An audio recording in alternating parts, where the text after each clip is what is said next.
ಎಣ್ಣೆ ಬದನೆಕಾಯಿ ಸಾರು ಮಾಡೋದು ಕರ್ನಾಟಕ ಸ್ಟೈಲಿಂದ. ಫಸ್ಟ್ ಸ್ಟವ್ ಅಂಟಿಸ್ಕೊತಾ ಇದ್ದೀನಿ. ಒಂದು ಫ್ಯಾನ್ ಇಟ್ಟಿದ್ದೀನಿ. ಆ ಫ್ಯಾನ್ಗೆ ಕಡಲೆ ಬೀಜ ಬಂದು 2 ಸ್ಪೂನ್ ಹಾಕಿದ್ದೀನಿ.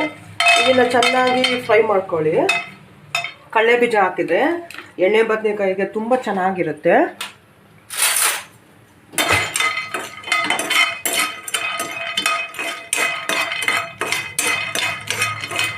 ಸ್ವಲ್ಪ ಫ್ರೈ ಮಾಡ್ಕೊಳ್ಳಿ.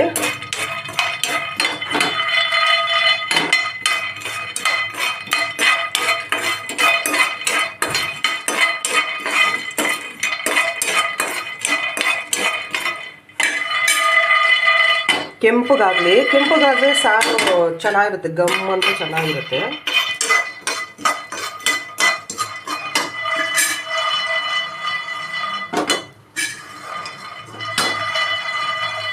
ಕೊಬ್ಬರಿ ಹಾಕೋಣ. ಆಮೇಲೆ ಗಸಗಸೆ ಸ್ವಲ್ಪ ಹಾಕೋಣ. ಒಂದು 3 ಸ್ಪೂನ್ ಗಸಗಸೆ ಹಾಕೋಣ. ಇಷ್ಟನ್ನು ಫ್ರೈ ಮಾಡ್ಕೊಬೇಕು, ಚೆನ್ನಾಗಿ ಫ್ರೈ ಮಾಡ್ಕೋಬೇಕು.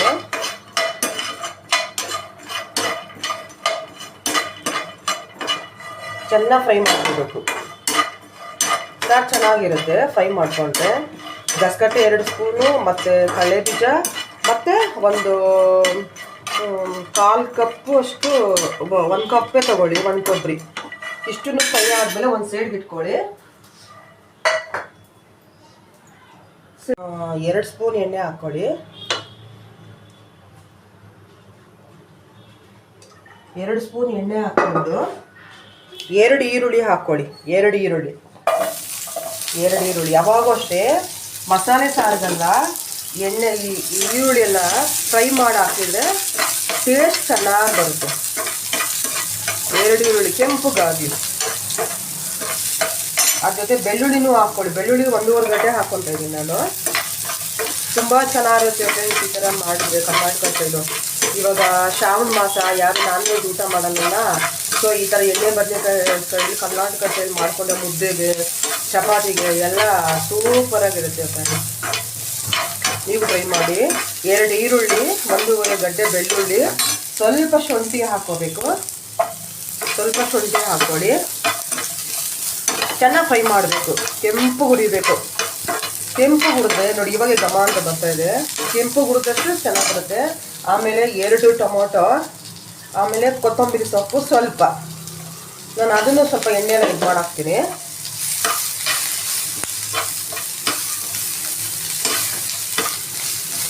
ಆಯಿತಾ? ಕೊತ್ತಂಬರಿ ಸೊಪ್ಪು ಆದಮೇಲೆ ಹಂಗೆ ಸ್ಟವನ್ನು ಆಫ್ ಮಾಡಿಬಿಡಿ. ಸ್ಟವ್ನ ಆಫ್ ಮಾಡಿಬಿಟ್ಟು ಸ್ವಲ್ಪ 2 ಚಕ್ಕೆ ಒಂದು ಸ್ವಲ್ಪ ಇಷ್ಟು ಹಾಕ್ಕೊಳ್ಳಿ. ಲವಂಗ ಒಂದು 3 ಹಾಕ್ಕೊಳ್ಳಿ ಸಾಕು. ಲವಂಗ ಒಂದು 3 ಹಾಕ್ಕೊಳ್ಳಿ ಸಾಕು. 3 ಒಂದು 4 ಹಾಕ್ಕೊಳ್ಳಿ, ಚೆನ್ನಾಗಿರುತ್ತೆ.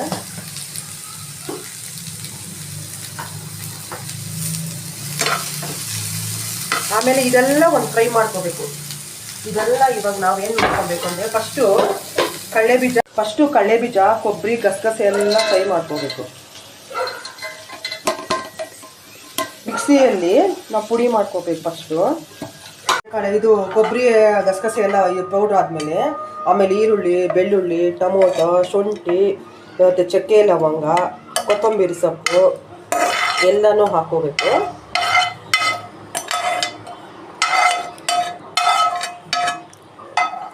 ಹಾಕ್ಕೊಂಡಾದ್ಮೇಲೆ ಒಂಚೂರು ಅರಿಶಿನ ಪುಡಿ ಹಾಕ್ಕೊಳ್ಳಿ.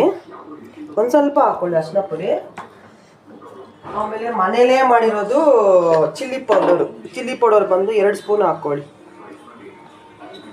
ನೋಡಿ, ನಮ್ಮ ಮನೇಲೇ ಮಾಡಿರೋದು ಚಿಲ್ಲಿ ಪೌಡರು ಎಷ್ಟು ಚೆನ್ನಾಗಿದೆ ನೋಡಿ ಫ್ರೆಂಡ್ಸ್.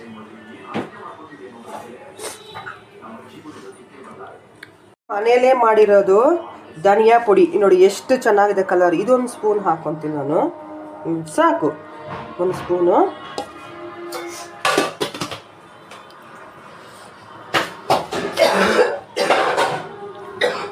ಆಮೇಲೆ ಫ್ರೆಂಡ್ಸ್ ಸ್ವಲ್ಪ ಗರಂ ಮಸಾಲೆ ಹಾಕ್ಕೊಳ್ಳಿ. ಒಂಚೂರು ಟೇಸ್ಟ್ಗಷ್ಟೇ ಒಂಚೂರು ಹಾಕ್ಕೊಳ್ಳಿ. ಹಾಕ್ಕೊಳ್ಳಿ. ಇದನ್ನು ಚೆನ್ನಾಗಿ ನುಣ್ಣಗೆ ಇದು ಮಾಡ್ಕೋಬೇಕು. ಪುಡಿ ಮಾಡ್ಕೋಬೇಕು. ಆ ನುಣ್ಣಗೆ ರುಬ್ಕೊಂಬಂತಲ್ಲ ಅದರಲ್ಲಿ ಸ್ವಲ್ಪ ಇದು ಮಾಡೋಣ, ಫಿಲ್ ಮಾಡಬೇಕು. ಫಿಲ್ ಮಾಡಿದ್ರೆ ಚೆನ್ನಾಗಿರುತ್ತೆ ಟೇಸ್ಟು. ನಾವು ಫ್ರೈ ಮಾಡಿರಲ್ಲ ಆ ಎಣ್ಣೆ ಇರುತ್ತಲ್ಲ, ಸೊ ಅದರಲ್ಲೇ ನಾವು ಇಡೋಣ. ಇದೊಂದು ಟಿಪ್ಸ್ ನಿಮಗೆ. ಆ ಎಣ್ಣೆ ವೇಸ್ಟ್ ಆಗೋಗುತ್ತೆ, ಅದಕ್ಕೆ ಅದರಲ್ಲೇ ಇಡೋಣ. ಸ್ವಲ್ಪ ಫಿಲ್ ಮಾಡಿ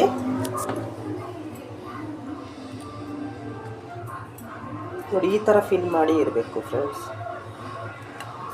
ಆದಷ್ಟು ಈ ಥರ ಬದನೇಕಾಯಿ ತೊಗೊಳ್ಳಿ ಫ್ರೆಂಡ್ಸ್, ಸೂಪರಾಗಿ ಇರುತ್ತೆ. ವೈಟ್ ಕಲರ್ ಬದನೇಕಾಯಿ ತೊಗೊಂಡ್ರೆ ಸೂಪರಾಗಿರುತ್ತೆ ಫ್ರೆಂಡ್ಸ್.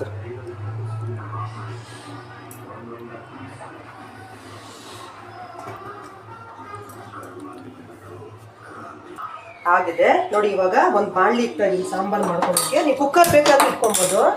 ನೋಡಿ ನಮಗೆ ಸ್ವಲ್ಪ ನಾನು ಎಣ್ಣೆ ಜಾಸ್ತಿ ಹಾಕ್ಕೊತೀನಿ. ಎಣ್ಣೆ ಬದನೇಕಾಯಿಗೆ ಎಣ್ಣೆ ಚೆನ್ನಾಗಿರಬೇಕು. ನೋಡಿ ಈ ಥರ ಇಷ್ಟು ಎಣ್ಣೆ ಹಾಕ್ಕೊತಾ ಇದ್ದೀನಿ ನಾನು. ಅದಕ್ಕೆ ಸಾಸಿವೆ, ಇದು ಎಣ್ಣೆ ಕಾಯಿಲೆ,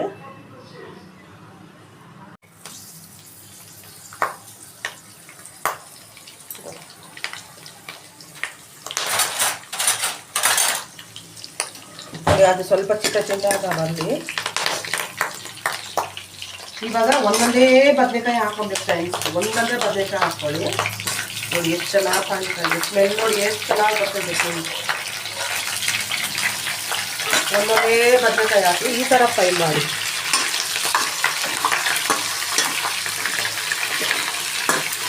ನಾನು ದೊಡ್ಡದೆಲ್ಲ ಚೆನ್ನಾಗಿರುತ್ತೆ ತಿನ್ನೋಕ್ಕೆ ಅಂತ ಅದೇ ಥರ ಹಾಕೊಂಡೆ. ಆಮೇಲೆ ಉಪ್ಪು ಹಾಕ್ಕೊಳ್ಳಿ. ನಾನು 1 ಸ್ಪೂನ್ ಉಪ್ಪು ಹಾಕ್ಕೊಂತೀನಿ. ಇದ್ರ ಮೇಲೆ ಉಪ್ಪು ಹಾಕೊಂಡ್ಬಿಡಿ ಫ್ರೆಂಡ್ಸ್, ಚೆನ್ನಾಗಿ ಕಾಣುತ್ತೆ, ಚೆನ್ನಾಗಿರುತ್ತೆ. ಬದನೇಕಾಯಿಗೂ ಎಣ್ಣೆ ಹಿಡಿದಿರುತ್ತೆ, ಉಪ್ಪು ಇರುತ್ತೆ ನೋಡಿ. ಎಣ್ಣೆಲಿ ಚೆನ್ನಾಗಿ ಫ್ರೈ ಮಾಡಬೇಕು.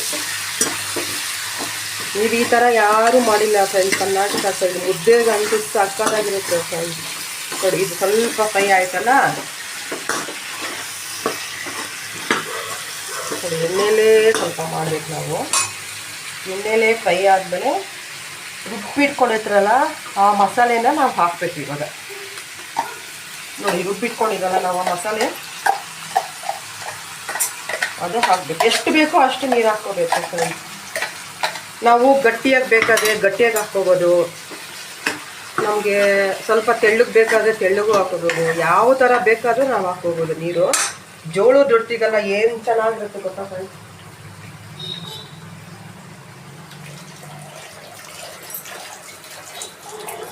ಕೊಡಿದ್ದೀನಿ ನೋಡಿ ಎಷ್ಟು ಚೆನ್ನಾಗಿ ಕಾಣ್ತಾ ಇದೆ. ಇನ್ನೂ ಬೇಕಾದ್ರೆ ಇನ್ನೊಂಚೂರು ನೀರು ಹಾಕೋಣ ಬೇಕಾದ್ರೆ.